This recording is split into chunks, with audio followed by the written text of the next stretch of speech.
Hello and welcome to FPL Neutral. My name is Ram. Today we'll be looking at my thoughts on the best chip strategy going forward in FPL and how my team is shaping up for Game Week 5.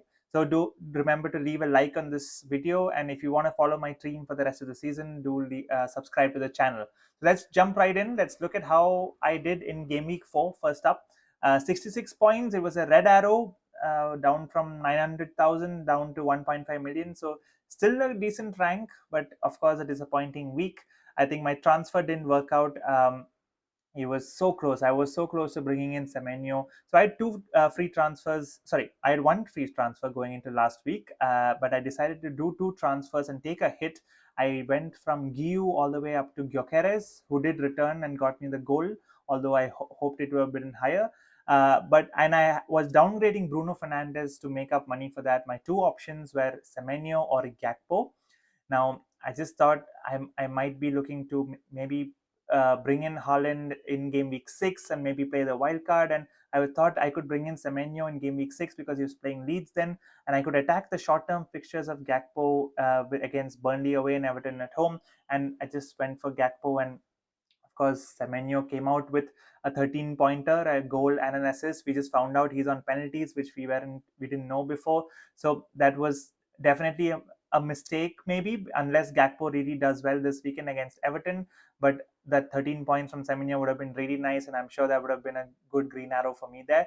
But otherwise, the team did okay. The defense really did really well with Anderson coming in with 10 points. That was great.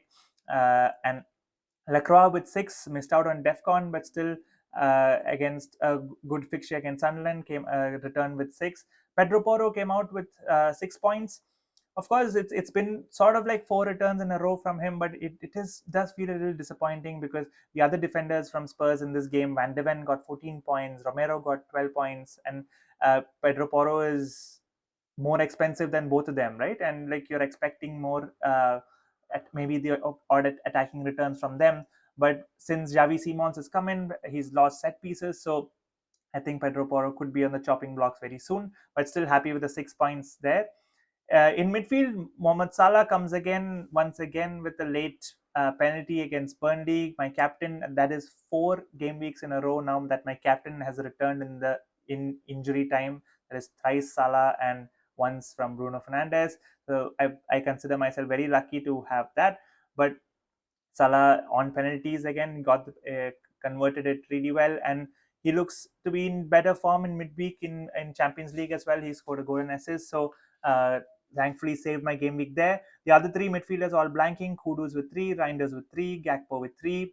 Disappointing from them. Kudus definitely did better. I think he had more goal threat than what in like the previous games. Reinders definitely could have had a lot. He had great chances to both score and assist, but disappointing to have come out of that United game with just 3 points. But he looks good. He looks good in that team. And up front, João Pedro continues to deliver. Gets an assist, gets bonus points, 2 bonus points there, 7 points, very good. Gyökeres comes in, takes a good goal. His minutes are a slight concern now because he got substituted early in the 60th in the 60s in for both in the Premier League game and the Champions League game. But with City coming up this weekend, it could be that he was just rested. But glad he got the goal. Watkins continues to be the biggest disappointment in this team, just at 9 million. Villa still haven't scored a single goal, but with Sunderland up next, I think he might just get one last try in my team here. So 66 points overall. I think that my Murillo got injured. I'm on my bench with he went off after 30 minutes, but he still got DEFCON, but he's still a doubt for next week. Sar, I continue to hold, who is injured, so I think I might be wildcarding soon. Let's look at my chip strategy and how look forward to from game week 5 onwards. Now this is from Rob T FPL. This graphic I shared last week as well. One of the best people you can follow for stats on Twitter. So definitely it is very insightful information. Now let's look at. I want to focus on City and Liverpool here, and I know a lot of people are missing out on Haaland. They feel he is the informed in FPL. They want to make that switch right from Salah to Haaland, and the game week 6, I would say, it looks like the ideal way. Is I know a lot of people are considering the wild card. Some people played it last week, and some people are looking to play it this week because they just feel their team is bad. But I just feel that whole Salah Haaland shift is best done in game week 6 because, of course, game week 5, City play away to Arsenal. And look at City's goal projection, it's just 1.2. It's so low. Arsenal defense is the best in the league. And Liverpool are the highest goal projected in game week 5 with 2.1 against Everton at home. So it just feels like one more week of having Salah over Haaland has its value.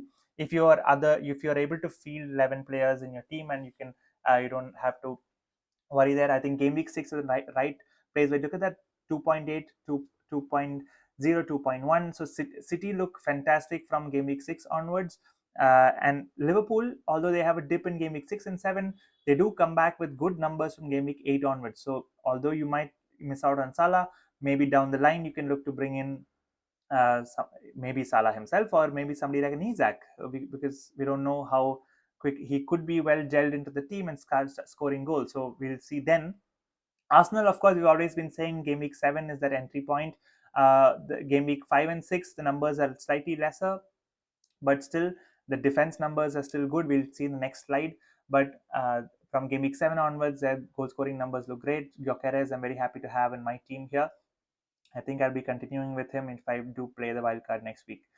Chelsea look good. I think the game week 6 fixture against Brighton looks actually like a good entry point for them. Like if you're playing the wild card there, if you want to bring in a Palmer back into your team, that seems the Brighton game seems to have good numbers. And then the game week 9, of course, is the money fixture against Sunderland at home, and then good fixtures after that. So that could be another great entry point for Chelsea players. Jao Pedro, you could just continue.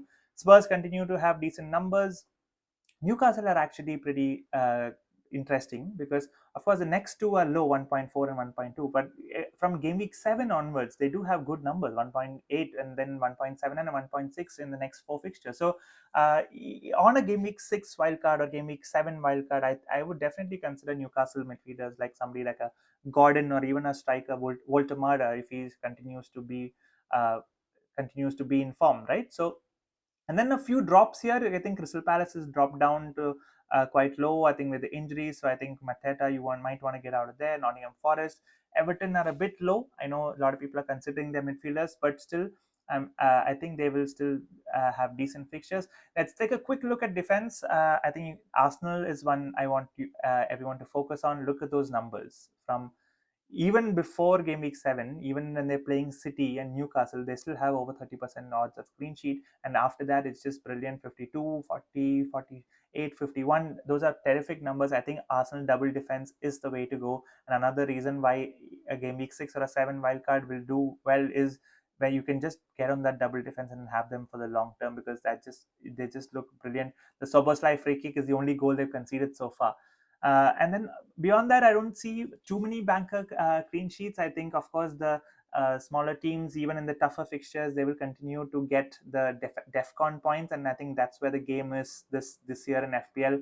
I think getting those like your Senesis and your Andersons and uh, your Tarkovskis and all, who can consistently get you those DEFCON points, will be the play to go. So I think there's only going to be a place for 1 6 million defender in your teams here. I think Arsenal is the way to go. Gabriel looks the best option there. Now let's look at, I've been talking about wildcard, and let's look at how the overall chip strategy works, right? Like now, what are the options? I know some people have already played their wildcard in game week 4, of course, and they did well because they got a lot of the good players who did well in the last week. Now, what are the other options for wildcard here? Now, people looking to wildcard this week, I honestly feel like game week 6 could be the better options, but of course there are advantages to fixing your team this week. You can fix a lot of injury issues, immediate issues. You feel your team looks bad, you can just immediately get out of all of that. You don't have the confidence in Aston Villa attack if you have a Watkins and a Rogers, even though they play Sunderland this week. If you feel you just want to get out of there, it's a good chance for that. Even Wirtz is not 4 blanks in a row for Florian Wirtz. So if you want to get out of there, Nottingham Forest with under Ange don't look good at all. So if you want to get, maybe you have double Forest defense, triple or so, you want to get out of that. So there's a good chance to do that in game week 5 as well. Bournemouth are interesting because they do have an okay fix. They're playing Newcastle, but it's still at home. Bournemouth are good at home, so you can need not wait until game week 6 to get in Bournemouth. If you're missing a Semenyo and a Senesi, and if you just want to get them in, you can just do that now. But the main issue with the game week 5 wildcard is the Salah Haaland switch, right? As I mentioned earlier, Salah plays Everton, Haaland plays Arsenal away, the tough fixture.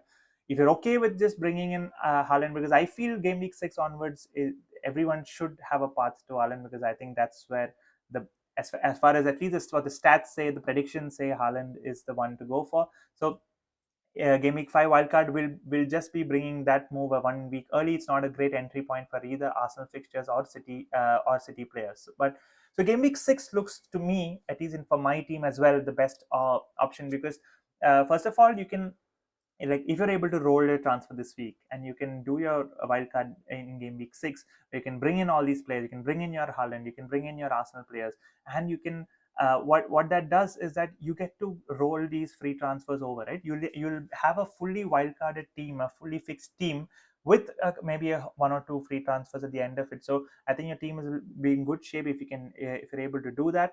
It's the best entry point for Haaland and City. Even Arsenal, even though they're playing Newcastle away, it's still a decent fixture for both their defense and for Gyökeres.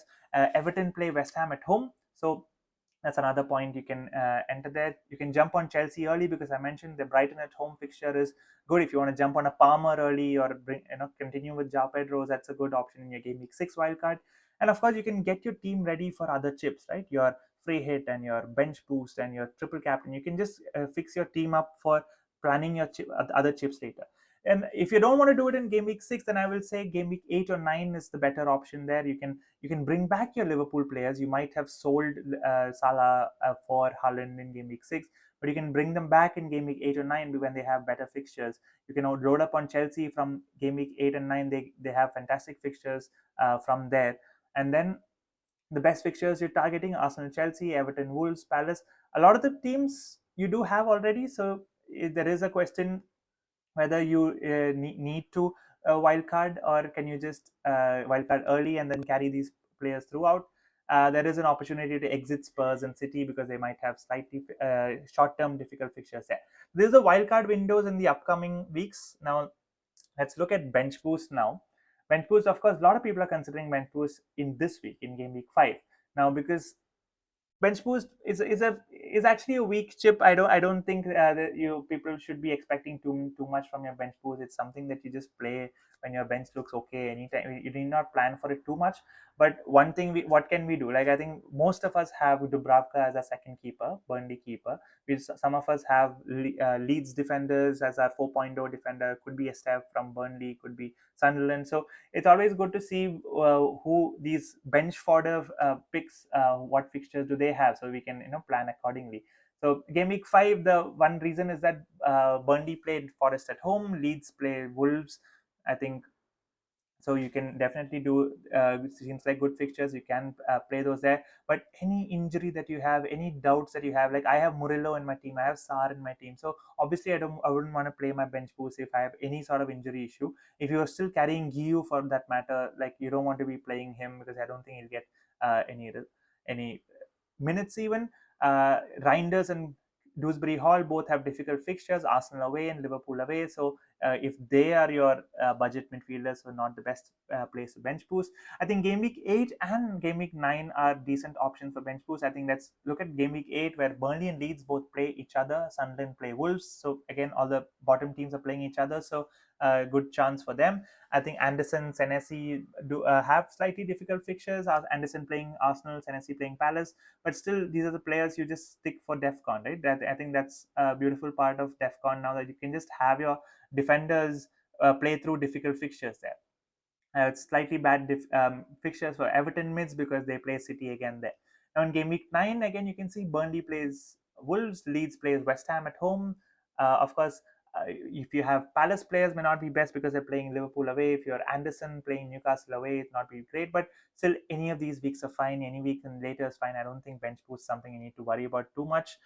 Just play when your bench looks fine.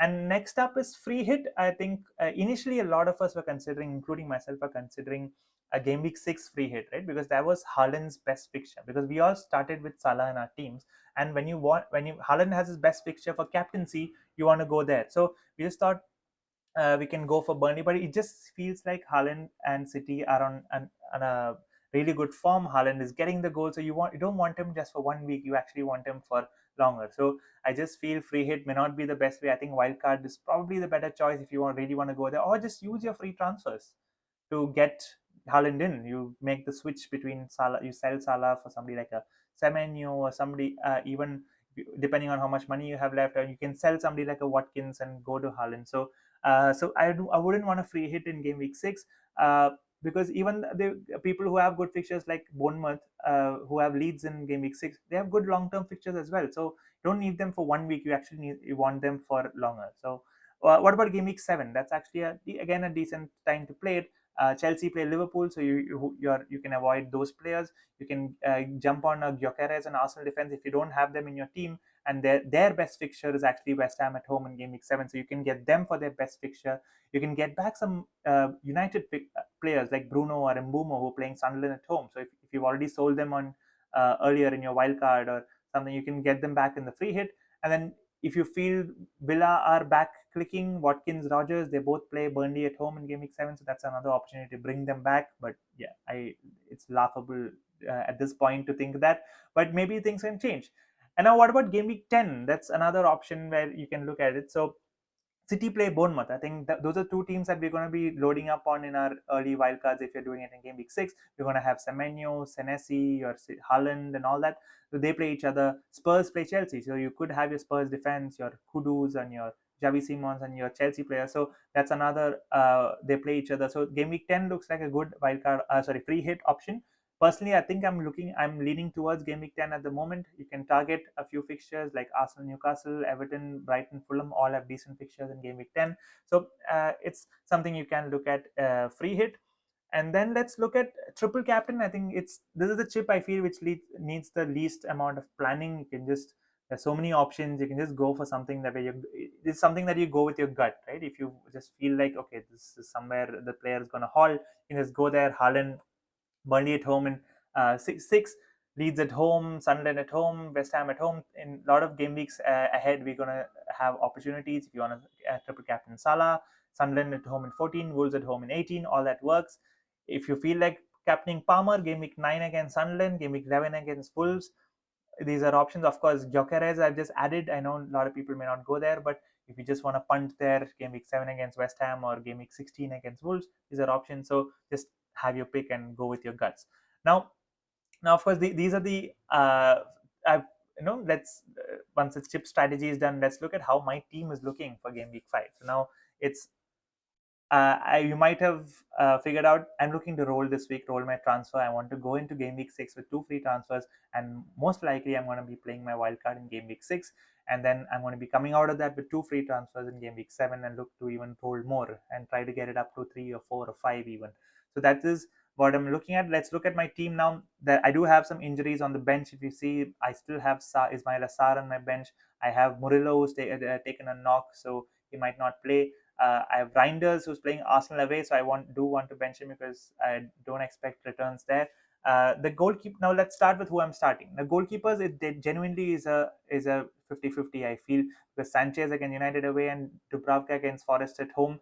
Uh, I was on Sanchez earlier, but I missed out on Dubravka's clean sheet in game week 2 when a lot of people had bench boosted then. So I just feel like I want to get play Dubravka at least once. I think it's a decent fixture against Forest at home, and just still not fully clicked the team yet. So I'll probably play Dubravka here. The rest of the defense, I'm okay. Anderson playing Brentford at home, that's decent fixture. Lacroix playing West Ham away, hoping for a good haul there. Pedro Porro, I'm not really expecting a clean sheet against Brighton away, but hopefully he can. This is going to be his last week in my team, so hopefully he can get me one last return before I wildcard him out. Rodon was generally good for me, got me a clean sheet early in the season, playing Wolves away, so I am actually quite confident. Leeds lost their clean sheet in the last injury time in the last game against Fulham. So hopefully with Strand Larsen out for Wolves, hopefully they can even keep a clean sheet or maybe DEFCON points there. I'm going to be sticking to Mo Salah as my captain, going into my midfield because Everton at home. It's a derby. Again looks to have picked up form from his Champions League game as well. So hopefully he can return again. Again, this is my last week. I'll have Salah before I switch him to Haaland in game week 6. Of course, we'll have Salah later in the season. I'm not gonna not have him for the rest of the season. So but yeah, like I'm hoping for final captaincy returns before I sell him. Gakpo was my transfer in from last week. I really hope he can do well for me this week. It'll vindicate my decision of going for him over Semenyo, but very unlikely that will happen. But at least a goal would be really nice from Gakpo. Kudus playing Brighton away again, so he's not given me any return so far in the 2 weeks that I've owned him. So hoping for some returns there. Will I keep him on the wild card in game week 6? I still might, because it just feels like he is playing 90 minutes, right? He's playing the others like Javi Simons or Richarlison or whoever the other attackers. They're getting substituted early. Kudus is playing till 90 minutes, so I just feel that hopefully the returns come, but I might still have him on my wild card. That's another thing about Gakpo I wanted to mention earlier, that he's playing 90 minutes. All the others like Wirtz and whether Isaac and Ekitike are all getting substituted. Of course, not Salah, but Gakpo is continues to play till 90 minutes. He even moved centrally as striker in the last game as well. So I just hopefully he can get that return this time. Now moving on to my forwards, Gyökeres playing City at home. I'm actually confident. I think Arsenal are favourites going into this match, and I think they can get a goal. And hopefully Gyökeres is the one getting that. It is at home, so that is definitely it will help the Arsenal team, and they're looking better. Of course, the I hope it doesn't get substituted too early, but I'm not expecting a 90-minute game here. I'm expecting him to be substituted around 70, 75 minutes, but hopefully a goal by then. João Pedro United away, slightly difficult fixture, but again, he's been delivering for me every week. So, and United don't really look that great this season. So, hopefully Chelsea can do well and João Pedro can score there. Watkins again, one hope. I think one last time in my team again. I don't think I'll have it on my wild card. It just feels, uh, even with the Burnley fixture in game week 7, it just feels too disappointing to have him these weeks. But I am giving him one more week, Sunderland away. Hopefully, a parting gift from so many of my players this week was this will be my last week before I wildcard. As it stands, of course, I reserve the right to change my decision anytime. So this is how it looks: captaincy on Salah, vice captaincy on Watkins, because why not? I'm rolling my transfer this week. I'll have 2 free transfers and hopefully a wildcard next week. So uh, that is it for this week's video. Thank you so much for watching, and see you soon and good luck.